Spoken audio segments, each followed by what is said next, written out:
당뇨 환자들이 가장 힘들어하는 것은 무엇일까요? 그것은 바로 식단 조절입니다. 과거에는 중년 이상층에서 주로 발병하는 추세였으나 최근에는 20, 30대 사이에서도 당뇨 환자가 많이 늘어나고 있습니다. 그만큼 당뇨는 젊은 청년들 사이에서도 이제는 절대 안심할 수 없는 질병입니다. 당뇨병은 보통 인슐린 호르몬의 분비가 부족하거나 인슐린 작용에 이상이 생겨서 혈액 속에 포도당이 올라가는 경우 나타나는 질병입니다. 치료 방법으로는 내원 치료, 약물 치료 등이 있지만 평소 식습관을 돌이켜보고 개선하는 것이 가장 중요합니다. 하지만 몸에 좋다는 음식들을 일일이 챙겨 먹기가 까다로울 뿐 아니라 신기하게도 많은 한국인들이 좋아하는 음식들은 대부분 당뇨에 좋지 않은 음식이 많습니다. 식습관을 개선하는 것은 쉬운 일이 아닙니다. 그래서 오늘은 조금 더 간단하면서도 당뇨 환자들이 간단하게 식습관을 개선할 수 있는 방법에 대해 다루어 보려고 합니다. 어떠한 식재료가 당뇨에 도움을 줄 수 있는지 뿐 아니라 어떻게 조리할 수 있는지 아주 간단한 방법에 대해서도 다룰 예정이니 오늘 영상도 끝까지 집중해서 시청해주세요. 안녕하세요. 여러분들께 유익한 건강 정보를 알기 쉽게 전해드리는 건강학교입니다. 구독과 좋아요 누르시고 매주 유익한 건강 정보 시청하세요. 여러분들이 건강한 삶을 지낼 수 있도록 알짜배기 정보만을 알려드리겠습니다. 한국인의 힘은 밥심에서 온다는 말이 있습니다. 한국의 가정식에서는 밥이 절대 빠질 수가 없습니다. 하지만 흔히들 먹는 흰쌀밥은 당뇨 환자들에게는 치명적입니다. 요즘에는 저당 밥솥이나 현미밥으로 대체하시는 분들이 많으시지만 매번 현미와 잡곡을 불리는 과정이 번거롭고 거친 식감 때문에 선호하지 않는 분들도 많이 계십니다. 지금부터 알려드리는 이것 한 스푼으로 현미밥이나 잡곡밥을 흰쌀밥처럼 찰지고 맛있게 만들어주어 당뇨 환자들이나 당뇨가 걱정되는 분들께서 안심하고 먹을 수 있는 밥을 만들 수 있습니다. 이것은 대부분의 냉장고 안에 있을 만한 것들입니다. 그럼 지금부터 이것이 무엇인지 당뇨를 경계하기 위해 활용할 수 있는 식재료 3가지를 알려드리겠습니다. 첫 번째는 술입니다. 특히 소주 같은 맑은 발효 주종들은 액체 상태 그대로 음주하시는 분들이 많으시지만 요리로도 다양한 활용성을 보여주고 있습니다. 소주와 같은 알코올이 있는 맑은 발효 주종들을 모두 사용하셔도 좋습니다. 술은 건강에 좋지 않기로 유명하다 못해 이 사실을 모르는 사람이 없을 정도입니다. 그러한 술을 밥에 넣는 것이 의아하게 느껴지실 수도 있겠습니다. 그렇다면 어떻게 술과 밥이 만나서 몸에 좋은 약이 되는 건지 궁금하실 것이라 생각합니다. 그 이유는 바로 술에 들어있는 알코올에 있습니다. 농촌진흥청 국립식량과학원 연구에 의해 밝혀진 술에 관한 연구 내용으로 일반 현미밥을 지을 때 술을 넣어 짓게 되면 현미에 함유된 폴리페놀 성분이 술의 알코올을 만나서 작용하며 17% 이상으로 많이 배출된다고 합니다. 또한 술을 넣어 지은 밥은 일반 밥보다 더 찰지고 부드러운 식감이 특징입니다. 이는 물보다 낮은 끓는 점 덕분에 더 빨리 끓고 오랫동안 끓게 되면서 현미나 잡곡의 식감을 부드럽게 만들어주는 것입니다. 평소 잡곡이나 현미의 거친 식감이 싫으셨던 분들이 활용해보시기에 아주 좋은 내용일 것이라 생각합니다. 또한 알코올 성분은 우리 몸에 나쁜 영향만을 주는 것이 아닙니다. 술은 생리활성 물질에 소화 흡수를 늦춰주기도 합니다. 그로 인해 비만이나 당뇨를 예방하는 데 도움을 주기도 합니다.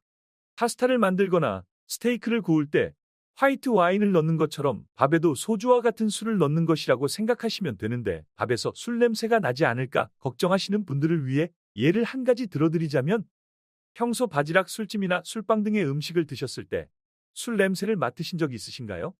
이렇듯 소주 같은 술은 조리하는 과정에서 역한 알코올 향이 날아가기 때문에 냄새는 일반 밥과 전혀 차이가 나지 않습니다. 술을 넣어 밥을 짓는 방법은 간단합니다. 현미 잡곡을 섞은 밥 한 컵당 소주를 소주잔 기준으로 한 잔 정도 넣어 지으시면 됩니다. 두 번째는 강황입니다. 여러분들 카레 좋아하시나요? 강황이라고 하면 많은 분들이 카레를 떠올리실 수 있습니다. 사실 시판 카레에는 강황이 그리 많이 함유되어 있지는 않습니다. 그래서 직접 강황 가루를 활용해서 카레를 만들어 먹기도 어려운 게 현실입니다. 최근에는 손쉽게 강황 파우더를 구할 수 있기 때문에 밥에 강황 파우더를 넣어서 밥을 지어 먹어보세요. 실제로 카레를 주식으로 먹는 인도인의 알츠하이머 발병률은 미국인의 알츠하이머 발병률의 4분의 1 정도에 불과합니다. 그 정도로 강황은 우리 몸에 아주 이로운 식재료입니다. 강황에 함유되어 있는 커큐민이라는 성분은 강력한 항산화 작용을 하여 세포의 산화를 방지하고 염증을 억제하며 치매를 예방하는 물질입니다. 하지만 커큐민의 신체 흡수율은 1%로 아주 낮은 편입니다. 그래서 강황은 커큐민의 흡수를 돕는 보조식품을 함께 드셔주시면 좋습니다. 보조제 역할을 해내는 식품은 올리브유나 들기름 같은 식물성 오일, 그리고 흑후추입니다. 흑후추의 피페린 성분은 간에서 커큐민의 대사를 억제시키는 것을 막아주며 소화 과정에서 오래 남도록 도와 흡수율을 높여줍니다. 또한 강황은 지방용해성 화합물이기 때문에 식물성 오일과 함께 섭취하시면 흡수율을 높일 수 있습니다. 강황 한 스푼 넣은 밥을 짓거나 그 외에도 현미밥을 지을 때 올리브유나 들기름을 한 스푼 둘러 짓게 되면 식후 혈당 수치 상승을 억제할 수 있습니다. 강황밥을 짓는 방법은 간단합니다. 쌀 1인분 1컵 기준 강황가루와 올리브유 한 티스푼씩 넣어 지으시면 완성입니다. 생각보다도 더 간단하게 당뇨나 혈관 건강을 지킬 수 있는 방법이 될 것입니다. 세 번째는 녹차입니다. 녹차는 세계 10대 슈퍼푸드 중 하나로 장수의 나라 일본에서는 오차즈케라는 녹차 물에 밥을 말아먹는 음식이 있습니다. 이처럼 밥을 지을 때 녹차가루 한 스푼이면 건강한 식단을 완성할 수 있습니다. 현미에 다량 함유되어 있는 폴리페놀이라는 성분은 항암, 항산화 작용을 하고 혈압과 혈당을 낮춰줄 뿐 아니라 심장을 강화하는 역할을 합니다.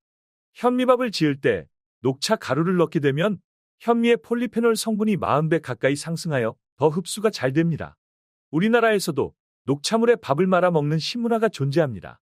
바로 고급 보리굴비 음식점에 가면 밥을 시원한 녹차물에 말아주고 이를 굴비와 함께 먹는 것을 볼 수 있습니다. 이렇게 먹는 이유는 녹차의 타닌이라는 성분이 생선의 비린 맛을 없애주기 때문입니다. 일본의 오차즈케나 보리굴비집처럼 다 지은 밥을 녹차물에 말아 드셔도 좋습니다. 하지만 밥을 지을 때 녹차를 한 스푼 추가해 먹게 되면 항산화 성분이 크게 증가합니다. 또한 폴리페놀은 단백질과 결합하여 항균, 항암 작용을 합니다. 폴리페놀은 앞서 설명드린 효능 외에도 우리 체내에서 암세포를 억제하고 심혈관 건강을 증진시키며 치매 예방, 노화 방지, 콜레스테롤 수치 개선 등을 돕습니다. 또한 녹차에 들어있는 카테킨이라는 성분은 식후 치솟는 당뇨인들의 혈당 수치를 낮춰주기 때문에 당뇨 증상 개선에도 효능이 좋습니다. 특히 레몬에 무려 5배나 녹차에 더 많이 들어있는 비타민C 성분과 토코페롤 성분은 피부의 기미나 주근깨 같은 트러블까지 억제하고 불소 성분은 잇몸과 치아를 강화하여 충치 예방에도 도움을 줍니다. 녹차 밥을 짓는 방법 또한 간단합니다. 일반 가정집에서는 녹차 가루 혹은 녹차 티백을 많이 드시고 계실 텐데요. 두 가지 녹차를 활용하여 만드는 방법을 모두 알려드리겠습니다. 먼저 녹차 가루를 활용하실 때에는 쌀 한 컵당 녹차가루 한 티스푼을 넣어 잘 저어준 후에 지으시면 됩니다. 녹차 티백을 활용하실 경우 물에 녹차 티백을 우려내고 이 우려낸 물을 사용하여 밥을 지으시면 됩니다. 하지만 녹차 밥에 대해 주의하실 점이 있습니다. 녹차에는 다량의 카페인 성분이 함유되어 있습니다. 때문에 카페인에 예민하신 분들은 주의하셔야겠습니다. 이렇게 오늘은 술, 강황가루, 녹차 가루를 활용하여 당뇨와 혈관 건강에 도움을 주는 밥 짓는 방법과 효능을 알아보았습니다. 오늘부터 바로 실천해 보실 수 있을 만큼 간단하고 쉬운 방법이니 꼭 실천하셔서 여러분의 건강한 삶에 오늘 영상이 보탬이 되었으면 좋겠습니다. 오늘 영상 마치겠습니다. 시청해 주셔서 감사합니다. 영상이 도움되셨다면 구독과 좋아요 부탁드립니다. 오늘도 건강하세요.